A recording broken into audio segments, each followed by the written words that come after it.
Good afternoon. This is Martina Harkin here, the President of the Irish Nurses and Midwives Organisation. We're here today at the Care of the Older Persons Section Conference in the Midland Park Hotel in Portlaoise. This morning's programme, and indeed into the afternoon's programme, was what I would call very eventful and indeed applicable to all areas within Care of the Older Persons services.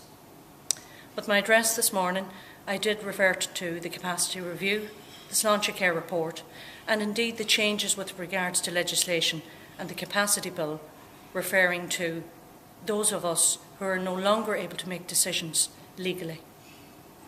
We moved on then, and Tony Fitzpatrick, the Acting Director of Industrial Relations, gave much more beef to the tasks and the transfer of those into older person services. He also sought from the Care of the Older Persons section members who were here today to look at their role and indeed to engage with regards to the priorities going forward for Care of the Older Persons services nurses. We then moved on to Tracy Keating, and Tracy looked at indeed what is very pertinent to all nurses, the advancement of the role. Tracy gave an overview of what it was like for her in engaging as an advanced nurse practitioner. She also referred to the fact that there are only 3 Care of the Older Person advanced nurse practitioners in the country. However, in September of this year, that figure will increase to 43, thanks to the workforce plan negotiated by the INMO in March of last year. Mary Martin gave us an overview of what for many of us we sometimes forget when we talk about wounds, and we mind those and care for those who have wounds in Care of the Older Person services. She indeed reminded me of the anatomy and physiology of wounds when she talked about the 4 areas of healing. She looked at all of this in conjunction with those wound care treatments that are available out there, and she deciphered the many complexities that there are when we have to make that decision of which wound care dressing is the best for a particular wound.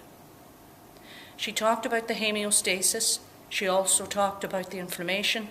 She talked about the proliferation and indeed the remodelling that occurs during the wound healing process. A much needed review for all of us. Just before break, we had Steve Pittman, and Steve is the Director of Education and Professional Development. Steve was roped in to look at, indeed, burnout amongst nurses, and talked at much length about the HSE's much reviewed report regarding engagement in staff. He queried the applicability of it, given that only 15% of staff responded to the HSE's report on engagement. He also gave us many insights into burnout and the recognisability in the room amongst those of us with regards to engagement and the negatives and positives associated with same. And he juxtaposed burnout with engagement. So all in all, a very meaty morning, and something even more to look forward to in the afternoon when we have Dr. Edward Matthews, the Director of Social Policy and Regulation, who will look and focus upon fitness to practice issues for nurses, very relevant within care of the elderly, pertinent to medication management, and indeed the scope for which they practice under. We will also have Dennis Brophy, and Dennis is a minefield with regards to pensions and retirement for nurses. Professor William Malloy from University College Cork spoke to us this morning about the advanced care planning. He also spoke about the advanced care directives that are as a direct result of advanced care planning. His book, entitled Let Me Decide, was a revelation with regards to how it can be made so much more easier for the care journey that we take at the end stage of life.